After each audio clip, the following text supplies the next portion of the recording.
What is going on, everybody? Yes, I'm here. As promised. Yes, it's going down. A couple more nights for the Super Bowl, baby. Ladies and gentlemen, I hope everyone has began their weekend planning for the Super Bowl and also Valentine's Day, which is coming up February 14th on a Tuesday. This is late night, Friday night, early Saturday morning. I am your host, James Vaughn 007. You understand me? We got a whole lot to talk about. We're going to talk Super Bowl football, NFL. You know what I'm saying? The time has come. The Kansas City Chiefs will play up against the Philadelphia Eagles. Yeah, all the hype, all the talk. But it's all come down to this. The granddaddy of them all. Also, we're going to talk some NBA. The trade deadline has passed us by, and oh my gosh. When I say it passed us by like the Fatal and the Fury. Lots of teams made NBA trades. I'm going to give you my winners after the trading deadline, and I'm going to give you losers. And there might be a loser coming up real soon that will be announced no later than Monday or Tuesday. It is serious bad news. I'm not going to say the team. I'm not going to unveil it, but check it out real quick so we know. P game, P play. We're going to have two segments. Two segments means 2 episodes. That's right. So again, I'm your host, James Vaughn 007, and welcome to my sports talk show, ladies and gentlemen, again and again and again. But real quick, before I go any further, because I'm not going to forget this, please, all you new YouTube listeners, you YouTube followers, please make sure you give me a thumbs up and hit that subscribe button. I really do appreciate it. So, I hope all of you that are NFL football fans, should I say, I hope all of you are very excited because a day and a half from now is going to be the Super Bowl. And in case any of you followers or listeners don't know, the Super Bowl will be played on Fox Sports 3:30 Pacific time. After all, check it out. I'm in the Bay Area. I am in the Bay Area. So, of course, West Coast time, 3:30 p.m. East Coast time, 6:30 p.m. Central time will be 5:30 p.m. That's what I have for you. So, we're going to kick off the NFL Super Bowl. There are a lot of different storylines involved in the Super Bowl, different scenarios, stats. Me personally, when it comes down to it, I don't necessarily worry about the past stats, meaning the regular season, even the playoffs. This game is so much bigger than the playoffs. After all, this is the last game of the season. This is the NFL Super Bowl. Okay? And so with that being said, a team has to win, unfortunately, for the team that has to lose. That's it. So you have fortunate and unfortunate. And when I said unfortunate, because the team has to lose. So what better way? What better way to put the Super Bowl out there?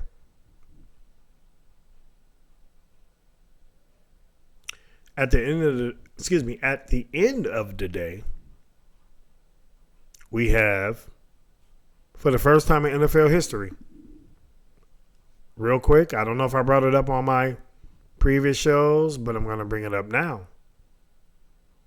We have two African American brothers, not by blood, but I'm saying African American quarterbacks who are going to go up against each other. That has never happened before. So I just want to say it's about time that it happened. That's all. You know, not to get off base, but we do have great African American quarterbacks. We do. Good or great, whatever you want to call it, but we have the best that are in the Super Bowl right now. Patrick Mahomes, quarterback of the Kansas City Chiefs, going up against Jalen Hurts of the Philadelphia Eagles. So that's a first. So to be just a fan of football, I'm very excited to see that. You have a lot of tangibles, a lot of scenarios, a lot of storylines. You have brothers versus brothers. You have Travis Kelce of the Kansas City Chiefs going up against his brother, Jason Kelce, who plays for the Philadelphia Eagles. And what is interesting about this Super Bowl matchup is the mere fact or the near fact that both brothers have won a Super Bowl. Okay? Jason Kelce won a Super Bowl back in 2017 when his Philadelphia Eagles defeated the New England Patriots. I believe the score was 31-35. Please don't quote me, but I believe that was the score. Comment if I'm wrong, that's fine. I love to learn something new every day, and I love to improve. Anyhow, Travis Kelce, the younger brother on the Kansas City Chiefs, his team defeated the 49ers 31-20. Don't quote me on that. Comment if I'm wrong about the score. But anyhow, both brothers won the Super Bowl. Okay? Jason Kelce is 2 years older than his brother Travis Kelce. Jason Kelce is 35. Weighs a lot more at 295. And Travis Kelce, 33. And he weighs 250, around $1.250. So, well, let me get it right. Yeah, $1.250. So, I got it correct. So, of course, Jason is the older brother of Travis. Again, Patrick Mahomes versus Jalen Hurts, two African-American quarterbacks playing in the NFL Super Bowl for the first time. It's an honor because, after all, it's February, right?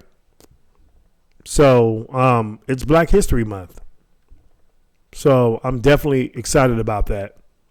Very excited. Black History Month, and we have two African-American black quarterbacks in the Super Bowl. This is unbelievable for me, and it should be unbelievable for all fans. Things change. Sports change. Everything changes, whether we like it or not, but things change. But I'm very excited to see Patrick Mahomes and Jalen Hurts. But, of course, this past couple days, should you say a day or so ago, congratulations to Patrick Mahomes. He became the NFL MVP. So I want to give a shout out to the Kansas City Chiefs. Hey, what's going on, Larry Bichette? I know he's a big Kansas City Chiefs fan up there living in Kansas.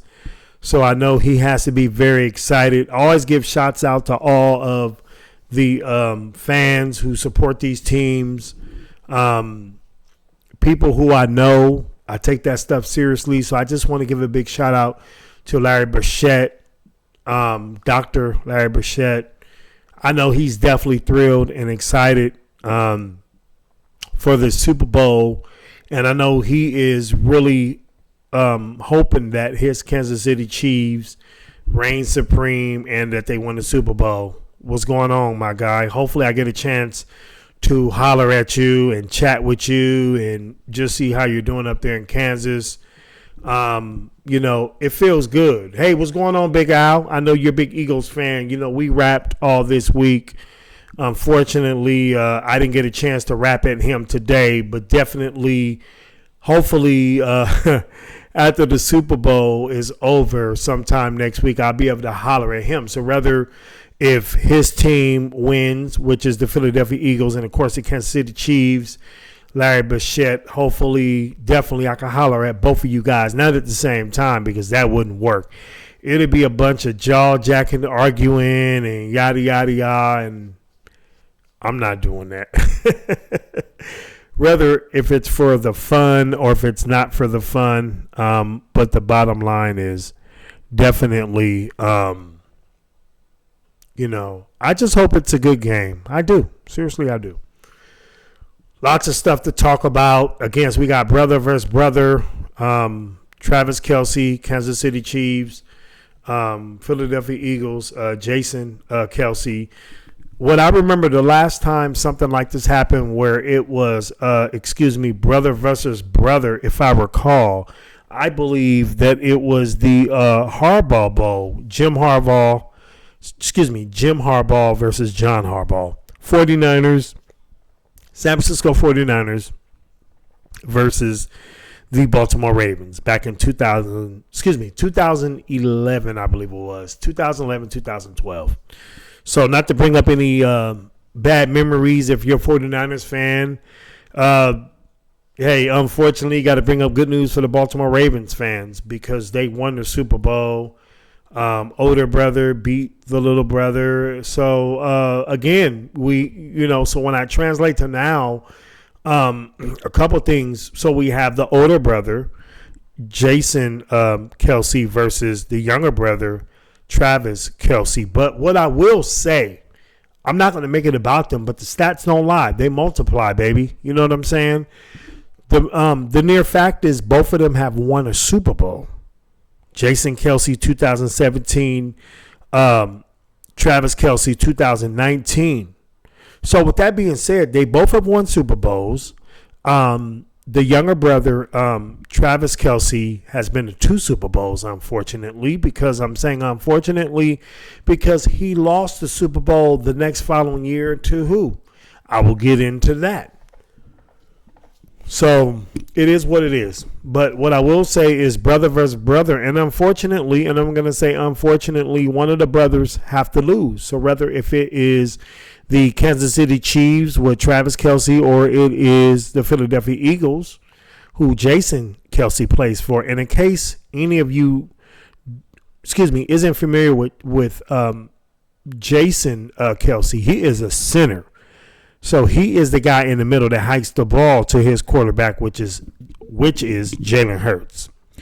So, of course, a center isn't going to get a lot of attention, whereas Travis Kelce, he gets a lot more attention because he's a tight end. And at that, he's the best player on, let's say, Kansas City under, of course, Patrick Mahomes.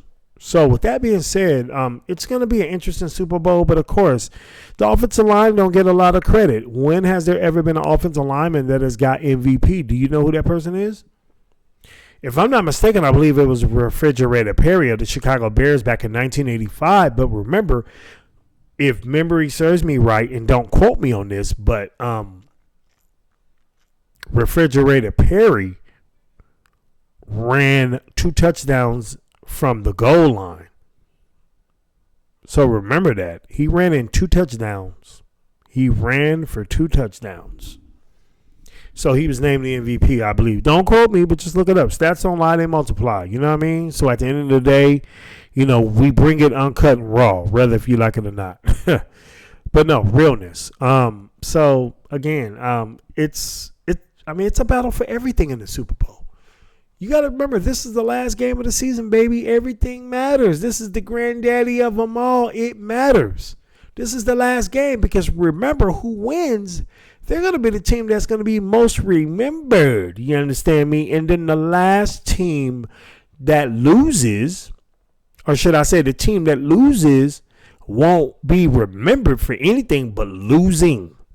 You know what I'm saying? And I do want to kind of like change the narrative on what I said in past episodes, should I say, of season 1. This is season 1, but the bottom line is this. Now, when I say it's a wasted season, I'm saying making it to the playoffs to me isn't good enough. Now, I'm not saying making it to the Super Bowl and losing is good enough either, because it isn't. Because at the end of the day, I guess everyone has their opinion. Maybe not making the playoffs is good, because then they can say at least my team didn't lose in the playoffs. Or you can always say, well, my team made it to the playoffs at least, getting to the Super Bowl at least. But I'm just saying, you know what? I don't want to play with y'all heads out there. No, seriously. If you don't win the championship, it doesn't take away from a great season. But I do agree, though. But if you don't win it, it is a wasted season.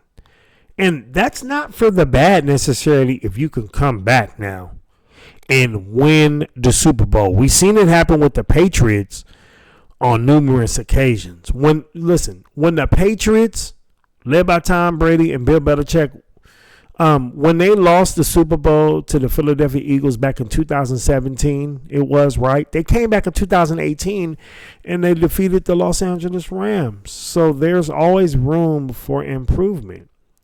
You know what I'm saying? That's like when, I don't know, Seattle won the Super Bowl versus Denver, and then they came back and lost it to the New England Patriots. So at the end of the day, things happen that way, you know. But again, the last two teams standing are the is the Kansas City Chiefs, and they're going to go up against the other team, the Philadelphia Eagles. But this is what concerns me, because I know a lot of the media have been pressing for the Eagles and Jalen Hurts, especially quarterback Jalen Hurts. And I'm not going to disregard his accomplishments so far this season. I mean, he's had one hell of a season. Don't get me wrong. He's had one hell of a season. But it's just the way how the media is I don't know. It's like they're putting it out there. And like I said, I mean, I could be wrong, but I doubt it. Like a lot of people that I've talking to, they're going for the Eagles. They think the Eagles are the better team, and I'm not saying they're not. But at the end of the day, this reminds me of when now, and I'm going to bring this up too while we're at it. Teacher versus student. If you go back a couple years ago, going into the Super Bowl, where the Tampa Bay Buccaneers, led by Tom Brady that year, was the first team to ever host a Super Bowl on their home field turf. But they went up against the Kansas City Chiefs and Patrick Mahomes. And when I say but, not everybody, but the majority of the public had Kansas City to win the Super Bowl. And it was teacher versus student. And now let's go back. Playoff history. The year before, what happened? The Kansas City Chiefs won the Super Bowl, right? I don't want to remind you, San Francisco 49er fans, but it's facts. But the bottom line was Patrick Mahomes didn't beat the New England Patriots to get there. They beat the Tennessee Titans. So let's go back the following year. AFC Championship game, Arrowhead Stadium. The Kansas City Chiefs versus the New England Patriots. We all know the outcome of that game. The New England Patriots defeated the Kansas City Chiefs in overtime. Kansas City never got the ball back. Tom Brady won. That's my point. A couple seasons later, in Tampa Bay, 2020-21, it was the teacher versus student again. The reigning champions, Kansas City Chiefs, came into Tampa Bay. All talk was Kansas City. What happened? Tampa Bay rolled them boys, 31-9. Don't quote me. Check the score. Stats don't lie. They multiply. What happened in that Super Bowl? What did Patrick Mahomes tell Tom Brady after the Super Bowl? You're awesome, man. You're awesome.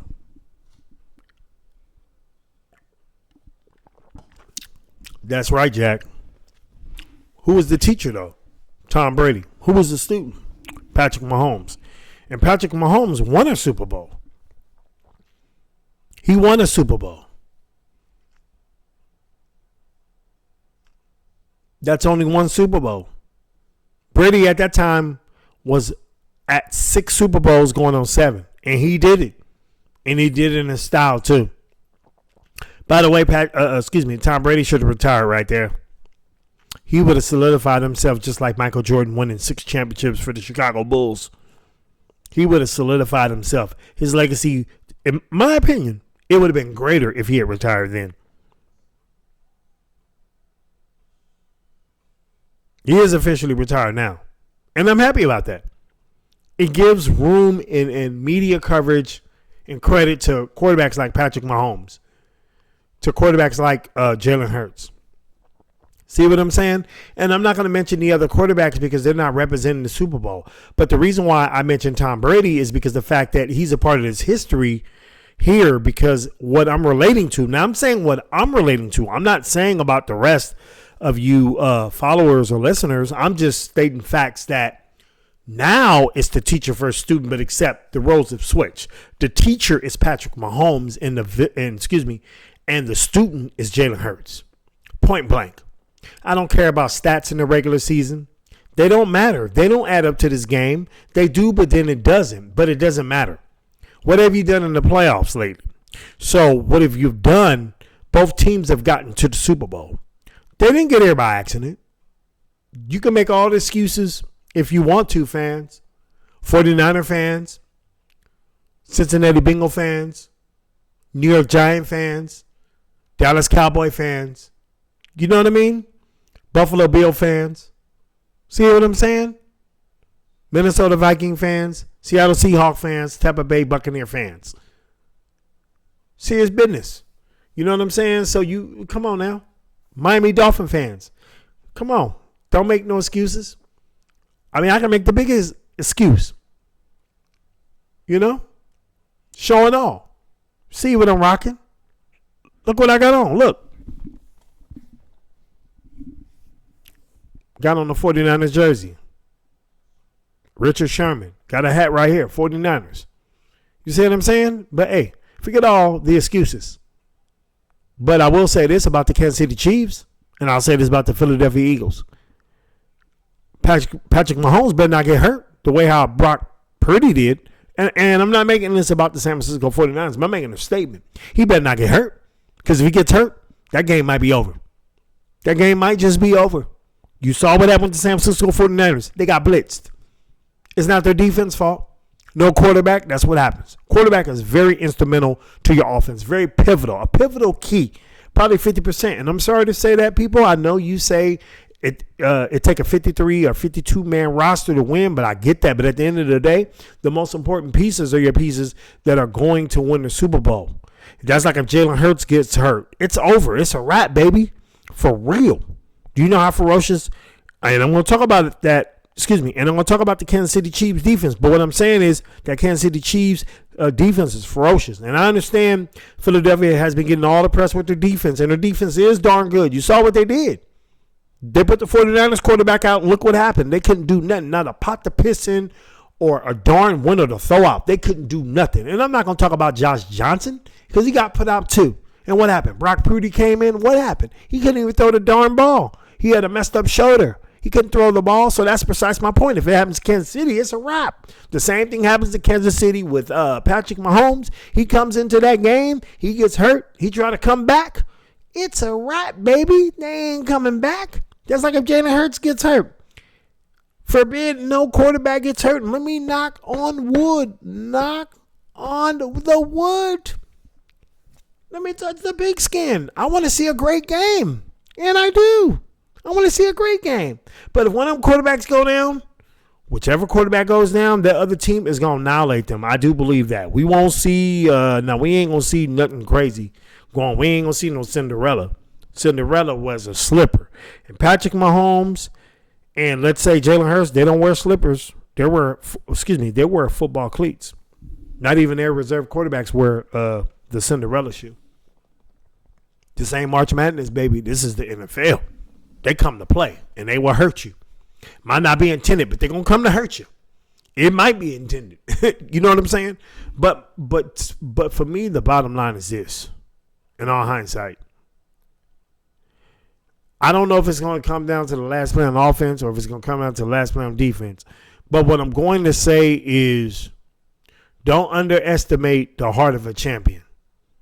Rudy Tomjanovich of the NBA said that back when he won back-to-back NBA championships with the Houston Rockets, 94 and 95. But this relates to football. Never underestimate the heart of a champion. You see my eyes? My eyes don't lie. They don't multiply because I only came with 2 eyes, and they're still here. Thank God, gracious. But it's going to be an interesting Super Bowl. It is. And if I had to say who's going to win the Super Bowl, well, let me just get down to it, though. I mean, if you look at the defense, of course, the Eagles' defense on paper is better. But I think on paper, the Kansas City Chiefs' offense is much better. So it's going to come down to X's and O's. We understand that. But at the end of the day, again, teacher versus student. A lot of people are going with the Eagles. A lot of people are pressing the Eagles, and that's fine. I mean, one team in the Super Bowl has to get a lot of press, and it's going to be interesting. But I just believe that if you look at the Chiefs, they've averaged over 400 yards total offense, and so has the Philadelphia Eagles. If you look at the defense, well, the defense for sure, the Chiefs' defense, unfortunately, has given up more than 20 points, and the Eagles' defense, unfortunately, has given up under 20 points. But, of course, the Chiefs' offense has scored more points than anybody in the league. And Philadelphia, they're like behind. And, of course, the Eagles rely on the running game more compared when the Kansas City Chiefs rely more on the passing game led by Patrick Mahomes. And, of course, the running back for the Eagles is Mike Sanders. So they do highly depend on him. But it's going to be a great game, or at least I'm banking that it is. But I'm going to say when Sunday comes, and when the confetti, how do I say that? When the confetti comes down and blows through the wind and all that stuff, and what team do I see? So when I look at Patrick Mahomes, he's been there before. He's won, he's lost. He has a lot at stake here. Now he has a chance, I feel now, to become the top quarterback in the NFL. I'm not saying he wasn't because he won the MVP. But I know in Patrick Mahomes' mind, in his eyes, that's not good enough. The most important trophy, because remember, the MVP is more of an individual trophy. Jalen Hurts could have won it too, but Patrick won it. That's the bottom line. But at the end of the day, I know Patrick Mahomes wants that Vince Lombardi Super Bowl trophy. MVP, for him, it doesn't matter. But at the end of the day, he wants that Super Bowl trophy. Jalen Hurts, same thing. He didn't win the MVP, but he wants the most I didn't slip up here. The most converted trophy, should I say. He wants that Super Bowl trophy. He doesn't care about the Super Bowl MVP, but maybe he does. But I know for sure he wants that Super Bowl trophy. The most impressive trophy of them all. So, again, both teams are great on different sides of the field, of course. But at the end of the day, people are sleeping on the Kansas City Chiefs defense. That's what I want to talk about. In the playoffs, I'm saying they've been great. If you look at what they've been doing, they've been pretty great. So, but right now, if I had to pick a team, because again, Friday, Saturday morning, right now, we're going into Sunday coming up within a day and a half from now. It's going to be a good game. It wasn't a tough decision for me. I already, basically, to let everybody know, I already had my winner once when both AFC and NFC championship games were done. And I'm going to stick to it. And, of course, I'm not being biased because the San Francisco 49ers aren't there. They're not there. So with that being said, I believe the Kansas City Chiefs are going to win the Super Bowl. That's right. I would go with a score since everyone else goes with a score. And by the way, I'm on Twitter, Instagram, Facebook. I do have a sports podcast. Well, yeah, it is a sports podcast show, of course. I have a sports podcast show on Anchor and, of course, Podbean. But I'm going to give the score here before Twitter. I'm going to go with a score of 37-27 to Kansas City Chiefs. That might surprise a lot of people. But I'm just saying, I'm not saying it's going to happen, but it wouldn't surprise me if I see the Kansas City Chiefs defense run one back on defense for a pick six. And I think somewhere along the game, that's going to be the deciding factor. 37-27, Kansas City Chiefs, MVP, Patrick Mahomes. I think he's going to solidify himself as the top quarterback in the league. I mean, he's already done that with the MVP, but I'm saying on the biggest stage ever, the biggest stage of his career now, I think this one means more so than the first Super Bowl. I think the first Super Bowl, of course, means everything, but they kept saying Kansas City was going to be a dynasty football team, and they're on their way of showing it. If they win this one, that's two. They maybe have but they have a couple more, because I think if you win four, I think that's a dynasty. But now if you win three in a row, don't win anymore, I think in a way it is a dynasty because you won three in a row, and it's not a fluke. So with that being said, I'm going with the Kansas City Chiefs. And as I often said, maybe I haven't said it on my YouTube sports talk channels, but I'm going to say that I think Patrick Mahomes is the Stephen Curry of the NFL, because he has changed the dynamic of how quarterbacks play. His magic wand, which is his hand and not an actual wand stick, he throws the ball like never seen before. And I believe that they will win the Super Bowl. I believe Jalen Hurts is a terrific talent. In order for the Chiefs to win, they're going to have to stop him and shut him down for sure, because he can run. Same goes with the Eagles. They're going to have to try to contain Patrick Mahomes' passes. Hopefully they can get some interceptions. But I believe at the end of the day, the Kansas City Chiefs will host the Vince Lombardi Trophy, and you will see the confetti in red and gold come out and fall from the sky and blow in the wind. So that's who I'm going with. And I believe all the NFL teams after that needs to improve and get better. But again, I'm not saying it's going to be too much for Jalen Hurts, but I just believe he's not going to be able to get the job done. That's all. Offense, defense, it don't matter. But I believe the Kansas City Chiefs will win the Super Bowl. I believe that. 37-27, that's my score on Twitter. I'm going to put the same thing. So for all you people who tweet that have come on here, thank you very much. But I will get on there first thing in the morning. I'm going to predict my Super Bowl, and that's what it's going to be. Instagram, same thing.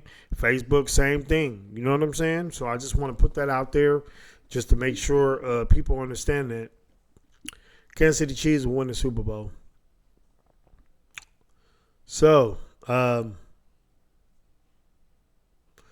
now we're done with that. And then, by the way, hold on. Got to go back.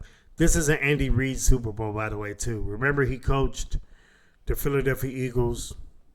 So remember that. Through the 2000s all the way to the millennium years, the early millennium years, He didn't win the Super Bowl. We got there in 2003, 2004. They lost to who? The New England Patriots, Tom Brady. He was the quarterback of the Kansas City Chiefs. The quarterback for the Philadelphia Eagles was Donovan McNabb. I was going to get a Super Bowl cake, by the way, but I'm not going to get it. The only way I'm getting a Super Bowl cake is if who? The 49ers get there. No disrespect. Just saying. So, again, Kansas City Chiefs win it. Patrick Mahomes is the MVP. Score is 37-27. Somewhere along the line, their defense is going to make a play. And I believe that's why they won the Super Bowl. And that'll definitely help Patrick Mahomes. But I will say, I don't think the Eagles can go toe-to-toe with them on offense. Jalen Hurts versus Patrick Mahomes. If they go back and forth, Patrick Mahomes is going to eat them alive. He will eat that defense alive. So I don't think it could be a high-scoring game because I don't think that Jalen Hurts can keep up with the pace. I think they need to keep it in let's say, the low 20s. If it go above the 20s, if it go past 27, I like the Chiefs. If it goes under 24, okay, I will give the Eagles that. I think the Eagles win the Super Bowl. But I believe it's going to go over 27, and I do. So, real quick, bettors, the odds are still 1.5 favoring the Eagles. So, minus 1.5 Eagles. Chiefs, if you bet the Chiefs, you might as well take a money line. I wouldn't take the points because if they're going to win, they're going to win. The over and under right now I heard is, saw, same thing. It's like 50.5. So I think it's going to go over. I do. I believe it's going to go over. So I said 37-27. Yeah, that goes over. That goes over 37-27. That goes to what? Is it 51? Or no, 61. Wait. No, 64 actually.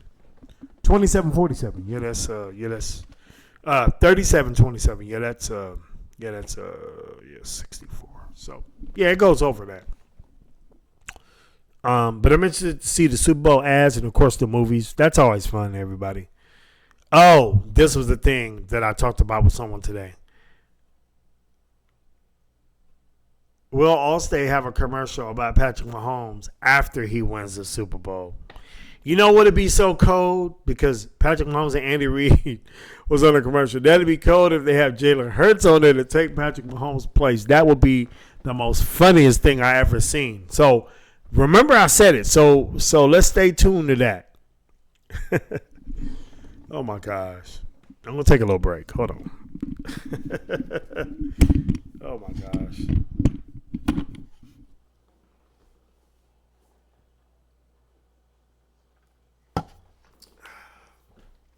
Crazy. Oh my gosh. All-state commercial with Jalen Hurts. That's funny. Got the segment down with the Super Bowl. All right, NBA. As you see, I'm back from break. I didn't leave. I didn't do anything. I stayed here. But real quick, the NBA, oh my God, man, you know, that trading deadline was interesting. If you are, I mean, hey, listen, if you are and I have to say this, and I'm not being biased because the hat is there, but still, I mean, but come on. I mean, if you are a Los Angeles Laker fan, you have to be excited now. You have to be excited.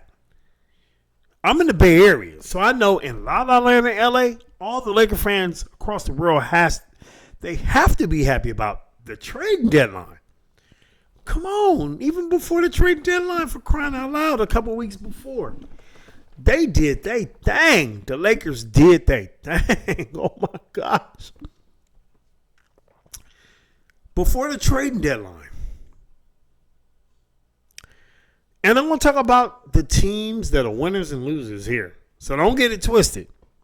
Like I say, stats don't lie, they multiply in my book. You know what I mean? Really, it does. But the Lakers, not only, they got rid of 5 players and acquired 5 players. And hold on 1 second. First off, I want to give a shout out to Russell Westbrook. Thank you for your services. Patrick Beverly, thank you for your services. Thomas Bryant, thank you for your services. Toscano Anderson, thank you for your services. I appreciate it. Damon Jones, thank you for your services. Me, I'm not a bitter, horrible Laker fan, let alone NBA fan. But they made some moves. The trading deadline on Thursday, just remember, what started it was when the Lakers traded Kendrick Nunn and 3 second-round picks to the Washington Wizards. This was a couple weeks ago from Rui Hachimura. And remember, that guy averaged 13 points a game. Kendrick Nunn only averaged like 8 points a game. 6.8 points a game. Excuse me. To me, that's what ignited all this. So they traded for 6 players. And then, matter of fact, the night before the trading deadline, this is Wednesday, they were able to trade Russell Westbrook in a 2027 first-round draft pick. I believe it's protected. Traded that to the Utah Jazz. Actually, it was a 3-team trade because it involved Minnesota and it involved Utah Jazz and the LA Lakers. The LA Lakers got in return D'Angelo Russell, who averaged well over, I believe it was, don't quote me, I believe it was like 17 to 19 points per game. Point guard, who the Lakers had before as a rookie because they drafted him at number 2 back in the 2017 season. They also acquired Malik Beasley, who averaged over 13 point, I want to say 6 points per game, don't quote me. And shooting guard, And then they also acquired power forward Jarrett Vanderbilt, who averaged over 6 points per game, over 5 rebounds per game. So they got a lockdown defender that can rebound the ball, all for Russell Westbrook. Hold on, I'm not done yet. And then the next day, but hold on, let's not be disrespectful to the other teams that night. The Minnesota Timberwolves also got Mike Conley, which is going to help them out when they get back Big Cat, Karl Towns. So when they get him back from injury, he's going to help that team out because he has a lot of experience. He's, he's been to the Western Conference Finals one time. You know what I'm saying? The fact that he can still play the game, he averages over 10 points per game. You know what I'm saying? He's a good assist guy. You know what I'm saying? He brings a great morale and just great confidence to that Minnesota Timberwolves team. It's not going to show now, but it's going to show. It's going to show real soon. So at the end of the day, the Lakers came up on that trade, and they did. And then what did it for me? But then don't forget, Utah got not only Russell Westbrook. I apologize. They also got Juan Toscano Anderson, which I was a huge fan of his even back at Golden State. And remember, he's from, the East Bay of Oakland. That's what it is, in case y'all don't know. So he is a Bay product. The Utah Jazz also acquired Damon Jones. So they're getting some young talent. And then, the next day, the Lakers also acquired Mo Bamba. You know what I'm saying? Mo Bamba from the Orlando Magic for Patrick Beverley. You know what I'm saying? They also got that player as well. You know what I'm saying? A good center, scores almost over 10 points a game. He can block shots. He can run the floor. He could catch lob dunks from LeBron or D'Angelo Russell or even Anthony Davis. He could shoot threes. He could do a little bit of everything. So, again, a lot of people were upset at first in the morning. I got texts, messages from Twitter like, yo, they traded Thomas Bryant to the Denver Nuggets.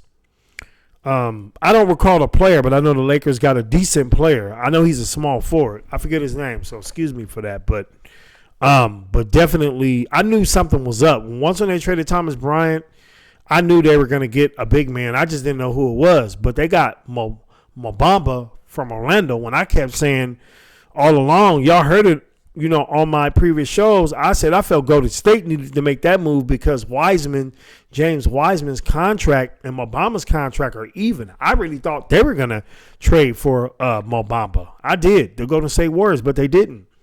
And so with that being said, I was very excited to see that. You know what I'm saying? The Lakers, man, they hit the home run ball. They did. Now, to me, D'Angelo Russell coming back, he's a different player. You got to remember, when you go to a team like the Lakers, it's just too much hype around you. That camera is on you 24/7. You do good or wrong, it's on you.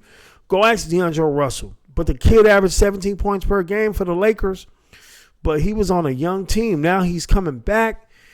You know what I'm saying? He's playoff savvy. He's been there. He's been to the playoffs with the Brooklyn Nets, I believe. He's been an all-star a couple times. Of course, he was in the playoffs last year with the Minnesota Timberwolves, of course, and they almost beat the Memphis Grizzlies, led by Ja Morant, Jaren Jackson Jr. They almost beat him, but they didn't know how to win. So that's going to help him. Now he's playing against players caliber of LeBron James that have won 4 NBA championships. Anthony Davis won the NBA championship. So now he's been around players that have actually did it before. That's going to help him. He is blessed to be in this situation. And he had nothing but good things to say about coming back to the Lakers at first. He was a little bit leery. Well, I wouldn't say that. No, I take that back. I don't want to put words in his mouth. But I know he said he thought he never could ever go back to the Lakers. But now he's back. Hey, I'm even excited. Because remember, I kept saying, man, they struck out on the Kyrie Irving deal. I just wasn't for sure if they were going to get, or should I say, be able to get a caliber point guard, because I kept saying maybe Fred VanVleet. That's what I kept saying from Toronto. But to me, hey, D'Angelo Russell is pretty darn good. He's an all-star. You know what I'm saying? He's an all-star. So they got him. They got Malik Beasley, who could shoot the three-point shot. I believe he's led three-point shooting off the ball, even over Klay Thompson, and I don't recall the other player. But off the ball, off the pass, he's shooting 42% from the three-point line. You know what I mean? So I like that. Jared Vanderbilt. I like that because the guy can play defense and he can rebound and he can score. You know what I'm saying? And then they got Mo Bamba. To me, this is also a liability insurance policy in case if Anthony Davis goes down. They got more scoring now, and then they also got a better front court, in my opinion. Not to disrespect Damon Jones. I'm not disrespecting him. I'm not disrespecting Thomas Bryant. But the thing with Damon Jones, for some reason, he wasn't getting no playing time. But Thomas Bryant was, and he was putting up some big numbers when Anthony Davis got hurt. Man, that man was scoring 20 points per game at times when him and LeBron was in there, and LeBron complimented Thomas Bryant. You know what I'm saying? So that's not why he left. But the news about Thomas Bryant, not to be negative, but it is what it is.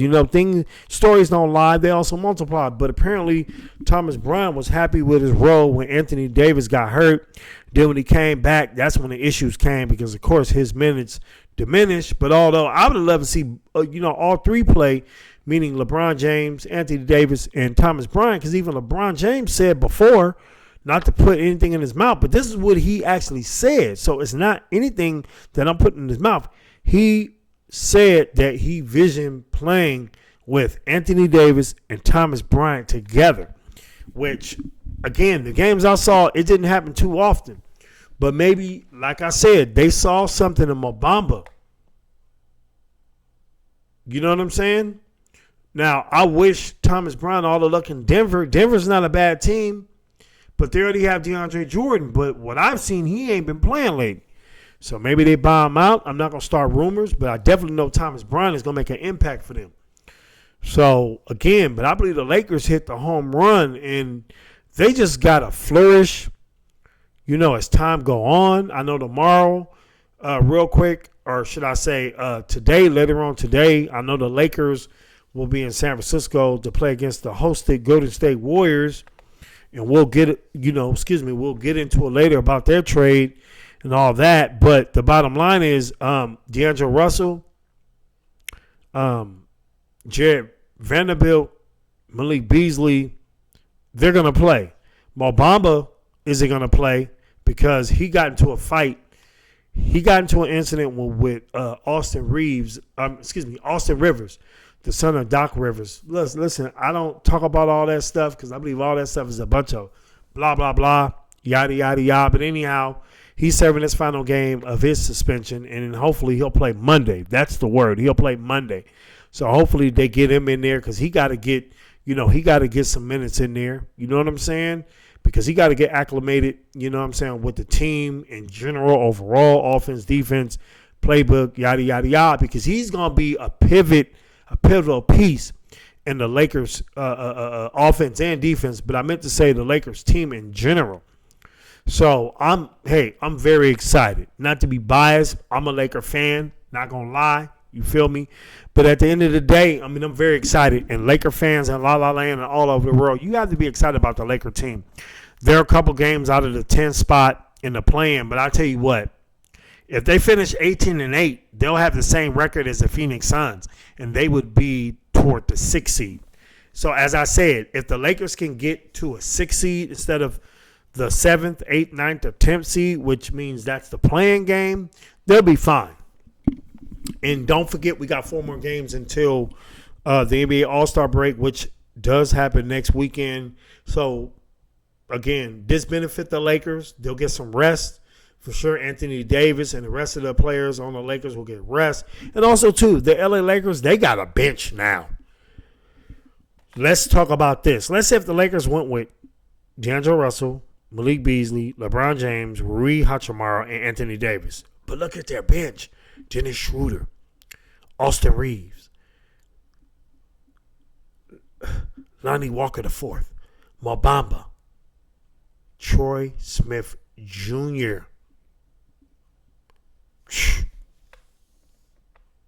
Max Christie, Scottie Pippen Jr.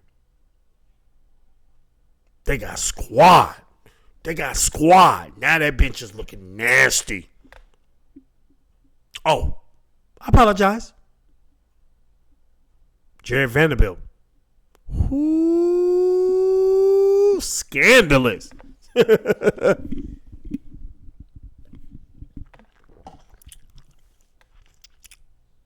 they got to put it together. They got all of March. Well, they got the rest of February, but they got March. And I say by April, they should be ready. Darvin Ham. Now, you got a better team. Rob Pelinka did one hell of a job. Well, we'll see how far they go. But right now, he's executive of the year. LeBron James, no more excuses, baby. That's right. You eclipse the NBA all-time leading scoring record and beyond. But now you have a team. So now it's time to buckle up, LeBron, and do your thing, baby. 38 years old and all. Laker fans, I hope you're happy. Even the Warrior fans gave me daps. They said, yo, James. Yo, Laker James. That's what they call me on the streets, Laker James. They say, yo, Laker James. You got to be excited. I said, yeah, but I've seen this before. Not like this, not in this setting, through a trading deadline. But I hope everything goes right. Even they're concerned, the Warrior fans. And they should be very concerned, actually. And I just want to clear something up. I know a lot of people talked about Anthony Davis sitting down for the LeBron James shot that put him ahead of Kareem Abdul-Jabbar for the NBA all-time leading scoring champion of all time. Let's say scoring champion of all time. I gave it a title. But things were blown out of proportion. And I understand, but still, it is what it is. So he addressed the media, and basically he said it wasn't like that. So it's no big deal. But I felt it was disrespectful still, but hey, it is what it is. I don't like to throw shade on NBA players, but it is what it is. I don't know what was going through his mind, but I'm just saying, that's my opinion. You know what I'm saying? That's it. In the subject. The Phoenix Suns, they traded 4 first-round draft picks, Cam Jones,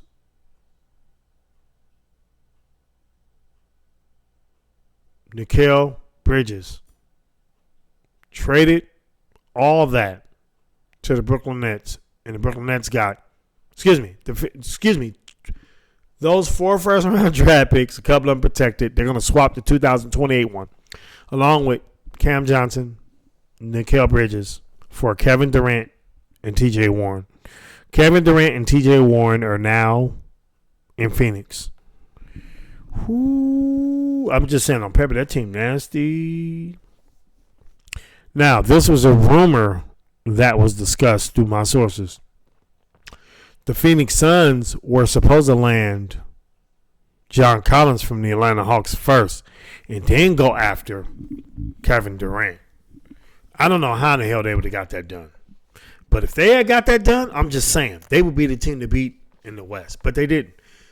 They're one of the favorites in the West. Getting Kevin Durant with Kevin Booker, and Chris Paul, and DeAndre Ayton, what does that do? And remember, TJ Warren, so far from my sources, will come in off the bench. They're gonna go with Craig, I believe, to start. I'm not for sure, but the bottom line is this. They did give up a lot. So my thing is this. They got to win the championship. I think all the pressure is on the Phoenix Suns now. I do.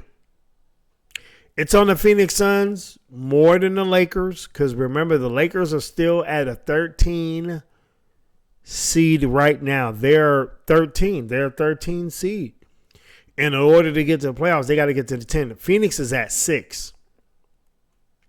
But this takes a lot of pressure off of Chris Paul, Kevin Booker, and Andre Ayton. Excuse me, everyone. So, at the end of the day, all the pressure is on the Phoenix Suns to win. Their window of opportunity, they have a 2-year window, I believe. But I'm saying this should be the year that they win it. I'm not disregarding nobody else in the NBA. I'm just saying paper-wise. And then don't forget, they got the buyout coming out. And we'll talk about that. But let's talk about the teams that made some great trades. If you look at the New York Knicks, they traded Cam Reddish to the Portland Trail Blazers for Josh Hart. I love the deal for both teams. Now Cam Reddish is going to get playing time in Portland, the Portland Trail Blazers. Josh Hart, regardless, is going to get playing time. He's going to be a New York Knicks favorite. What I loved about him, remember he played for the Lakers. Remember after that he got traded to the New Orleans Pelicans and part of the Anthony Davis deal. But what I like about Josh Hart, he's a team player. He plays defense. He can shoot the three-point shot. Remember, he won a national championship for the Villanova Wildcats back in 2016. He's reuniting with his teammate, Jalen Brunson, who was also on that 2016 national championship team. One of those guys hit the buzzer shot. I don't know if it was Josh Hart. I'm thinking maybe it was Jalen Brunson versus North Carolina, but he hit the buzzer shot at halftime. But anyhow, by the way, there were 2 buzzer shots, one at halftime and one for the national championship. But anyway, and then the New York Knicks have been on the roll with Julius Randle. He's been balling out his mind. This is his best season. Like I say, I'll talk about the buyout market and being waived. Excuse me. But I will say that's a good trade. The trade for now, what I like so far with this next trade I'm going to talk about. Now, the Clippers have probably gotten older, but I will say I like Eric Gordon going to the Clippers. I like Jason Plumlee going to the Clippers. I believe they only match what the Lakers did because the Lakers got a backup center, my opinion now, and they also got, they already have shooters, but I'm saying that, they wanted to get a backup shooter in Eric Gordon. And, of course, they got Highland, the point guard from the Denver Nuggets. And I'm going to talk about the buyout market. I am. Involves the Clippers and several teams. But the bottom line is Clippers got better. They traded Leonard Kennard. They traded Reggie Jackson. So the word is they don't have a point guard. That's BS. They've been running the kid man as their point guard. They got Highland from the Denver Nuggets. They'll be fine. They will.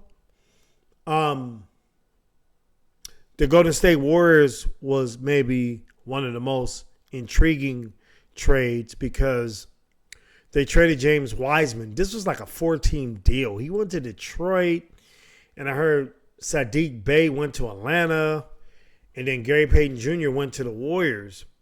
First thing I said was once when they got Gary Payton Jr. back, well, I call him Jr., Gary Payton II, but they got Gary Payton Jr. back, and I said, dang, they came up on that one. we'll talk about the buyout. So when I say that, it means something. There's something connected to something. The dots connect. But the bottom line is, I was happy for Gary Payton Jr. because, listen, the Warriors had to have done something. Because you got to remember they're behind because teams always get better. The team that wins the title, well, I'm not saying they're behind, but teams get better. Listen, what's his name? Bob Myers, Steve Kerr. Look, they said they didn't think they would make trades. I didn't believe that at all. Not one iota. I never believed that they weren't going to make trades. That's just talk. They knew they had to get better. The Clippers got better. The Lakers got better. And what's so cool about the Lakers? They're not even in the playoffs right now. They're in the hunt, but they're only 2.5 games out. But we'll talk about it. The Dallas Mavericks made a trade. Remember earlier in the week? Matter of fact, last weekend, they got Kyrie Irving. They got better. Teams have got better. Have gotten better. Really. And it's a fact, Jack. Teams have gotten better. So the Warriors made a move.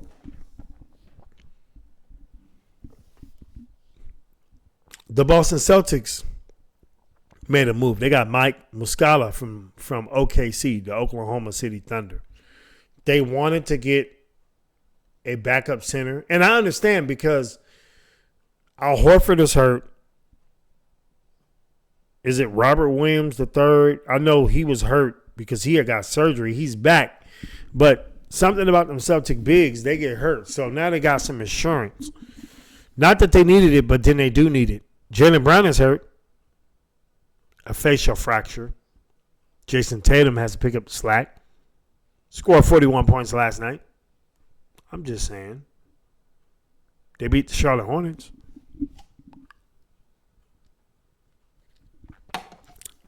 Excuse me. Excuse me for the slam. But no. Slam of the cup. But no.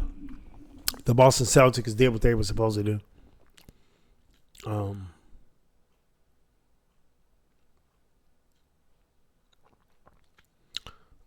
Houston, they made some trades, of course. Well, they traded players off. They did. Eric Gordon was one of those players. They acquired John Wall from the LA Clippers. But they got draft picks, though. The Brooklyn Nets, draft picks. Charlotte Hornets. I think a couple second rounders. And then the Lakers, they came up on like 6 second rounders. I believe they got rid of 3 of them. But the second round draft picks that they got rid of in the Kendrick Nunn trade, they got those picks back. So they didn't lose anything. Detroit pretty much stayed steady. So let's talk about this. The winner and losers. I think so let's talk about the losers. I think the biggest losers in this so far is the Brooklyn Nets because they had Kevin Durant, they had James Harden, they had Kyrie Irving at one point. Their goal was to win multiple championships. They didn't win not one NBA championship. They didn't even advance to the Eastern Conference Finals. That's a disappointment because it was all talk they're going to win multiple championships. They didn't win anything. So that's a disappointment. So the Brooklyn Nets, to me, they were losers. I'm saying as of now, this season. Not next season, this season. So they're losers. I'm going to say the Cleveland Cavaliers. They didn't do anything. The Chicago Bulls didn't do anything. The Toronto Raptors are probably the biggest losers because they didn't trade anybody. They didn't trade anybody. In my opinion, they're losers. The Memphis Grizzlies are losers because I don't think they're going to win a championship with that roster. And I'm not disrespecting John Morant. I think he's one of the top 3 to 5 point guards in the league. He can score. He's one hell of a scorer. He reminds me a lot of Allen Iverson. But, John Morant is a traditional point guard. Not saying Allen Iverson isn't, but he was a point guard. He had the ball in his hands and they converted him to a shooting guard. But he reminds me a lot of Allen Iverson, John Morant does. get labeled the same way too, because they do a lot of jaw jacking. But whatever. Allen Iverson didn't do a lot of jaw jacking. He just got criticized more for how he looked, and that's definitely unfair.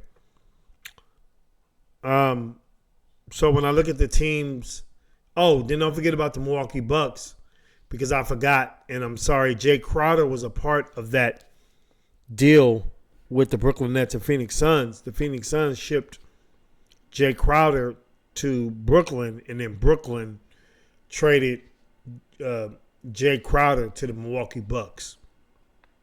And George Hill and Serge Ibaka got traded to the Pacers. So the Bucks are also winners too. They are. They got the player they wanted all along. They always wanted, Jay Crowder. I'm sorry. Jay Morant. No. They always wanted Jay Crowder. So again, but those are the losers. The winners for sure. I got the Lakers at the top. I got the Phoenix Suns. I got the LA Clippers. I got the Milwaukee Bucks. I did have Golden State, but unfortunately some things have happened. So until we get a final verdict on that, we'll see what happens. Who else? Well, I know Thibault from the Sixers went to Portland, and I know that the 76ers got, is it Jack McDaniels, the small forward? So the Sixers, I guess, are winners too, but I thought they would do a little bit more. And also Danny Green from Memphis, but it was a colossal trade. So it was a 3-team trade. Don't quote me, but I believe with the Clippers, Memphis, and Houston. So Danny Green went to Houston. And I'm going to talk about that too, but let's talk about Golden State. Now, the problem right now is they're saying that if, and it did happen, but they're saying Gary Payton II, Gary Payton Jr., I call him, failed his physical. That could jeopardize that 4-team trade. And if it does, now remember, sources that I have stated that Gary Payton Jr. didn't want to play in Portland. Whatever reason.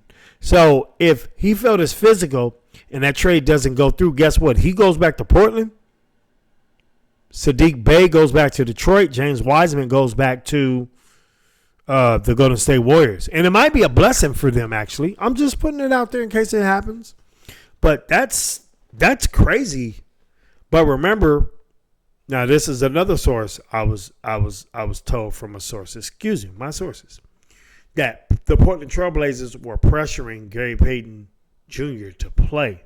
And that's why he didn't pass his physical. Now, I don't know if it's true or not, but the bottom line is he didn't pass his physical, though. That's for darn sure. So that's not good for the Warriors, and it's not good for the Warrior fans out here in the Bay Area, primarily, well, San Francisco, Oakland, primarily. You know what I'm saying? So I know y'all got to be very disappointed, and I talked to a couple Warrior fans earlier yesterday in the evening, and they said that they didn't like that, but they blame the Blazers. They do. They blame the Blazers organization. So you already got some finger pointing for the Warrior fans. Maybe they did it intentionally. I don't know. But to me, it don't make sense. But we'll see. But definitely, if things go back to normal and the trade doesn't happen, Portland is the big winner in this because they got Cam Reddish, remember, from the trade from the New York Knicks. And they'd also have Gary Payton Jr. Now, will he play? I don't know. Will they buy him out? I don't know. That'll be interesting, too. But it doesn't mean that the Warriors will be able to claim him first off the waiver either. So keep in mind of that, everyone. Now let's talk about the buyout market. Patrick Beverley, I hear, is going to get brought out by the Orlando Magic. I heard John Wall's getting waived. I heard Reggie Jackson is getting brought out by the Charlotte Hornets, or he's going to get waived. Serge Ibaka already got waived. You know what I'm saying? So there's going to be a large buyout market here. So let's keep that in mind. I also heard Terrence Ross' name. I heard Danny Green name from the Houston Rockets. Terrence Ross plays for the Orlando Magic. I heard Willie Burton, I believe is his name. Or excuse me, Will Burton of the Orlando Magic is going to get brought out. So there's still some players there that can help other teams for sure. Like I heard for sure they were saying that Reggie Jackson and the Phoenix Suns has interest. I heard John Wall in the Philadelphia 76ers through a source has interest. I hear the Lakers are interested in Terrence Ross or Will Barton. So it's going to be interesting. Serge Ibaka, my personal opinion, I feel like he'll help the Warriors out since they lost, or excuse me, not lost, but since they traded James Wiseman. I believe that'll help out the Warriors for sure because he can shoot. You know, he's still going to defend for his age. You know what I'm saying? And, you know, he can do other things, you know, especially in the locker room. He's won a title. You know, he played against the Warriors, beat the Warriors. Not going to get into that, but, you know what I'm saying? You know, he's a champion. So he can definitely help that Warrior team out. You know what I'm saying? You know, he can go to the death lineup, you know, where it's him, Andrew Wiggins. It could be Klay Thompson, Stephen Curry, and Jordan Poole. Or they could run a combination with him and Draymond Green. So, you know what I mean? So they got, you know, they got some opportunities for sure. So we'll see. I heard Danny Green name coming up with the Boston Celtics. I heard the LA Lakers are interested in him. I don't see how they could be interested in him when they got a full squad. But then, hold on. But then, you know, they see something I don't see. Then don't forget Danny Green is up there in age too. So we'll see if he has his legs under him. You know what I mean? So, I mean, you know, Dwayne Dedmon is a free agent. You know, he's a center. Warriors could use him for defensive purposes. You know what I'm saying? DeMarcus Cousins is out there. He's a free agent. You know what I'm saying? So we'll see. Hope I don't leave anybody out in the buyout or the waiver wire movement. But like I said, it's going to be interesting. But I'm going to say this. But for me in the East right now, the top teams, in my opinion, is the Boston Celtics, the Milwaukee Bucks, and I'm going to say the Philadelphia 76ers. After that, it's a rat race. Cleveland Cavaliers, New York Knicks, Atlanta Hawks, Washington Wizards. Hey, all y'all, good luck. But for sure, the West has become the King Kong of the West. And let me specifically say this. When you look at the home court advantage, I think the Denver Nuggets, the Memphis Grizzlies, we'll use the Minnesota Timberwolves, and I'm also going to say the Sacramento Kings. They're the ones that need home court advantage more than the teams I'm going to name. The LA Clippers, even the Dallas Mavericks, the Golden State Warriors, Los Angeles Lakers. Because I believe them teams I just named at the bottom end can win on the road. I do believe that. I don't think the Lakers need home court advantage necessarily to win the championship. I don't. But whoever has the easiest road in the West has a better chance to win the championship. Go ask the Golden State Warriors. Go ask the LA Lakers. Go back last year. Golden State Warriors played the Denver Nuggets with Jokic. But they didn't have Jamal Murray. Remember that. They played the Memphis Grizzlies. And I'm making excuses. It is what it is. They won the title because they had an easier road. They played Memphis with an injured John Morant as the season progressed. They played a Dallas Maverick team, in a lot of people's eyes, had no business beating the Phoenix Suns. They had the best record in the league, the Phoenix Suns. They won over 65 games, I believe. See what I'm saying? They had the easier road to get to the finals compared to the Boston Celtics. Yeah, the Boston Celtics swept the Brooklyn Nets in the first round, but look what happened after that. A physical 7-game series with the Milwaukee Bucks. Definitely a physical 7-game series against the Miami Heat. I know they got a couple games out of Golden State, but that didn't mean anything. You wear and tear and the inexperience. That's all I'm saying. So I'm predicting whoever has the easier path to get through the Western Conference will get to the NBA championship. I'm not saying they're going to win it, but they'll have a great chance. Because remember, everybody can't play everybody. If Dallas plays Phoenix, then what? If the Warriors play the Nuggets, then what? If the Lakers play Memphis, then what? If the Clippers play Sacramento, then what? I'm just theoretically speaking. Who would have either path? Well, it depends on who's in the top and bottom bracket. Because you got the one playing the 8, and then the one plays the winner. Let's say the one wins. So the one play the winner out of the 4 and the 5. The same, the 2 and the 7. If the 2 wins, they play the winner out of the 3 and 6. But that don't mean anything. It's all about matchups, baby. It all depends on who is where. And I'm going to tell you right now, and remember I said this, if the Lakers make the playoffs, even if it's the playing game, they win the playing game, they're going to be a team that nobody wants to play in the playoffs. LeBron is 38 years old. He's not playing like he's 38. He's playing more like he's still 28. And he's I'm going to say he's half the player that he was 10 years ago. Seriously. It's not disrespectful. It's facts. If he's able to play defense like he was back in 2000, so if I said 10 years ago, 2013 with the Miami Heat, are you kidding me? They're going to win the championship. Like Kevin Durant played the way he did, like he played with the Golden State Warriors. The Phoenix Suns will win the championship. You know what I mean? Seriously, they're going to win the championship. Really. And I think the Denver Nuggets are in trouble. I do. I'm sorry, but I do. I believe the Memphis Grizzlies are in trouble. Sacramento is the wild card here. They haven't made the playoffs in 16 years. But if they make the playoffs, Mike Brown is coach of the year. He's already coach of the year. He brought that winning culture from Golden State to Sacramento. He's coach of the year. Hate the team or love the team. And the MVP could be Jason Tatum. I'm not a hater. He's a Celtic, so if he wins the MVP, he deserves it. But to me, he should be the leading candidate. They're in first place. In the East, the Boston Celtics are. They're winning without Jalen Brown, their second best player. And he's averaging over 20 points a game. But like I said, whoever has the greater path is going to get to the championship. Even in the East, if one of them three teams can avoid playing the top three, which the Celtics, if they can avoid playing the Milwaukee Bucks, or let's say the Philadelphia 76ers. Now, I'm not counting out the Nets because they're going to have a feisty team. They're at 4 right now. But are they good enough to get out the first round? Are they good enough to get to the Eastern Conference Finals? Guess what? I'm not going to say no.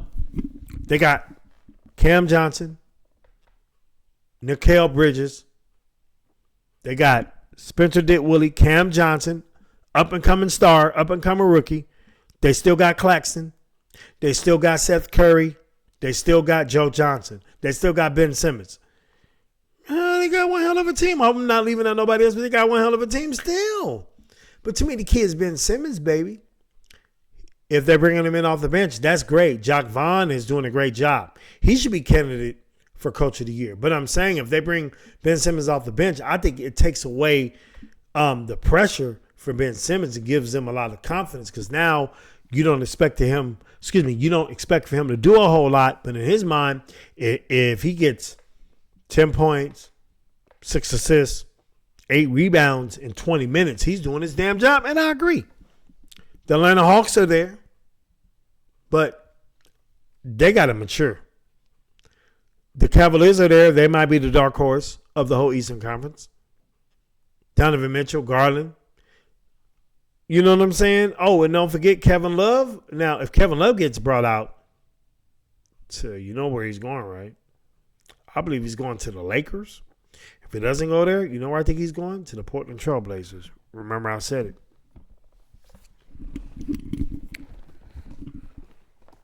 So, it's going to be one hell of a race. And then don't forget the All-Star game is coming up next week.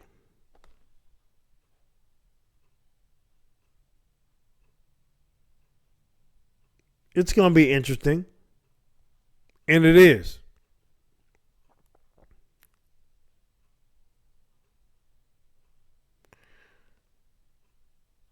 Go on my Twitter page, James Vaughn 73. I put out there who the NBA All-Star replacements will be because I know for sure Kevin Durant and Steph Curry isn't playing. The 3-point contest is in. The contestants. Go to my page, Twitter, at James Vaughn 73. You'll see who's there. I talk about everything on Twitter. NFL news. You know, a little baseball, a little boxing, a little, lots of college basketball. I probably don't discuss it on my channel here, my Sports Talk channel, but I talk about it, though. I will when March Madness comes. And I'm going to talk about wrestling on here, too. Old school pro wrestling. In case y'all don't know. Leap Lanny Poffo passed away last week. He was 68 years old. I don't recall if I put it on my show or not, but I'm letting you know. And of course, I got a wrestling show to do. You know what I'm saying? Later on tonight, pro wrestling. Show my videos, meaning the end of wrestling matches. Old school pro wrestling, Saturday Night Fever. That's what I call it. You know what I'm saying? So I talk about a little bit of everything, boxing, everything. So a little tennis, everything. Female sports, WNBA, NCAA, women's college basketball, women's boxing, a little track and field. Go to Anchor, my podcast show. I talk about all that and some. You want wrestling? Go to Podbean. That's where I do my wrestling show. Can't wait. But it's coming up, though. Believe that. It's going down. It's going down in the Bay, man. It's going down. And on Podbean, going to talk about my tops in the 80s, singles, tag teams. I got my honorable mentions. You know what I'm saying? I'm just putting it out there so y'all know. All you YouTuber listeners, all you listeners, followers, y'all know now what it is. Anchor is sports of all. Podbean is all wrestling. My YouTube channel, NFL, basketball, I bring up a little bit of everything. You know what I'm saying? Like boxing. We're going to talk about that. You know? But I just want to let y'all know. Of course, got to thank YouTube. Got to thank all you YouTube followers and listeners. Thank you very much. Appreciate it. But please, at the end of my show, as I said earlier in my show, please subscribe. I'm not begging. I'm just saying, subscribe. Give me a thumbs up. Comment on my page. If you want some improvements you feel I need to improve on, hey, I ain't got no problem with constructive criticism. No, that don't bother me. Just makes me a better sports talk analyst. Sports talk host. You know what I'm saying? Because I'm an analyst too. I'm a journalist too. I got sources. I got sources out there, you know what. You know what I'm saying? But I want to thank all y'all for viewing, giving me views, thumbs up, and subscriptions. Thank you. Thank you. I do appreciate it. And I'm going to give back. My goal is to get to 1,000 subscribers. That's my goal. Can't say where I'm at now, but that's my goal. Views, too. I'm trying to get up there. And I will get up there. Hard work pays off. Whether if it's today or if it's next year. But my goal is to get there on all of my platforms. Serious business, real talk. Peak game, peak play. But I just want to thank y'all for real, though. Y'all have definitely helped me out in a major way. I love doing this. I love having my own sports talk show here on my YouTube channel. Because it's my passion. You know what I'm saying? It's my energy. I love it to a perfection. And I'm going to keep bringing it once or twice a week. You know what I mean? I'm going to bring it, whether if it's Wednesday. Matter of fact, if it's Monday, Tuesday, Wednesday, Thursday, Friday, Saturday, Sunday. If it's 7 days a week, if it comes down to that, so be it. I don't see it because I'm busy, but I'm just saying. For sure, I'm going to give you one, let alone two. Like this week, gave you two. Going on three. You know what I'm saying? Because I still got to do my show Sunday, Monday morning, Sunday night, Monday morning. Super Bowl after, NBA. You feel me? We're going to catch up with everything. College basketball. You know? Come on, y'all. Support women's basketball. You know what I'm saying? You might not like South Carolina, the Gamecocks and women's basketball led by Dawn Staley. Support her, though, for real. She's doing one hell of a job there. And they undefeated. But all she get is criticism of her players, get criticism of her program. She shouldn't get that, though. You know what I mean? She won a national championship. But you're always going to have people who has dislike and hatred in their hearts and jealousy. You know what I mean? And I'm not a South Carolina fan. I'm not. Hey, I support Stanford, Bay Area, but I got love for Connecticut, although controversy.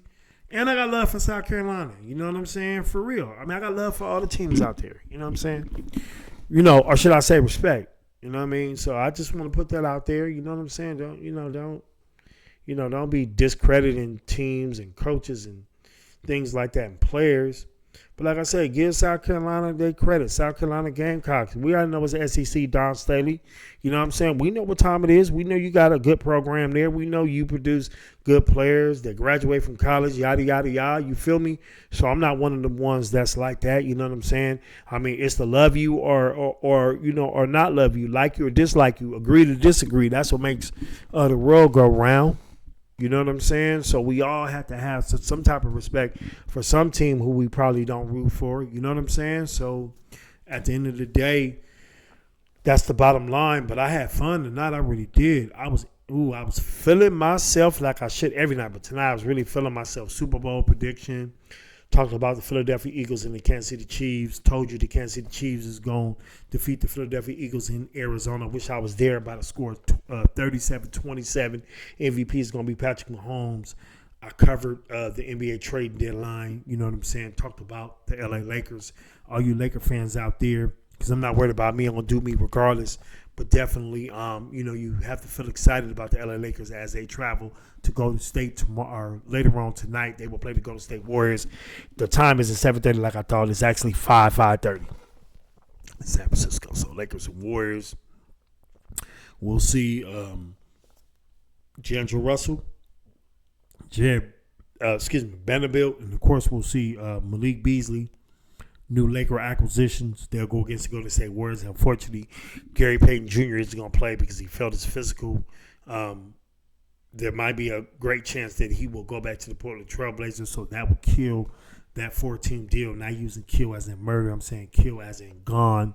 That deal will never come back in effect. They can always renegotiate a deal in the summertime. The Golden State Warriors, the Golden State Warriors, of course, with the Portland Trailblazers to acquire Gary Payton Jr. They can also revisit the 4-team deal. But I do wish him well. Ain't no ill will in my heart. You know what I'm saying? I'm not a hater. I'm a player congratulator, team congratulator, human congratulator. But I had a great time. I really did. Feeling myself in a great way, positive. But I feel good. But I'm going to let y'all know for sure, Sunday night, early Monday morning, I will have my next show. You know what I'm saying? Oh, by the way, this is season 1. I just don't put it out there. But anyway, season 1. Feel me? Episode 5. So it's all good. You know, we going to keep it moving, keep it grooving. You know what I'm saying? Put our Mac hand down, lay it down. We want to give you the best product and not the worst product, negative product. You know what I'm saying? But I just want to wish all of you a great weekend. Enjoy the Super Bowl. If you watch it, any sport or your leisure, even if you don't watch sports, that's less stress. It's more stress for people who watch sports. And by the way, again, well, you'll hear from me anyway after the Super Bowl. But in case if I don't, because things do happen, we do have a life to live. Remember that. Life is important. Health is important. If I don't hear from y'all, y'all have a wonderful and blessed Valentine's Day, which is February the 14th, Tuesday. You know what I'm saying? I'm not going to get into that, but just make sure you have a great time. I am out. See y'all later. Hopefully episode 6 coming up a day or two. Thank you. I'm out. Be safe. And thank you.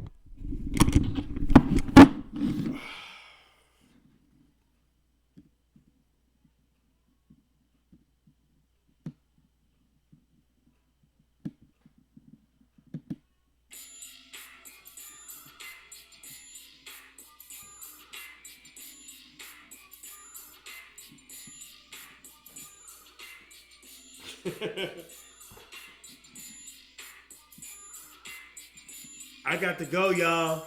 I got to go. Ugh.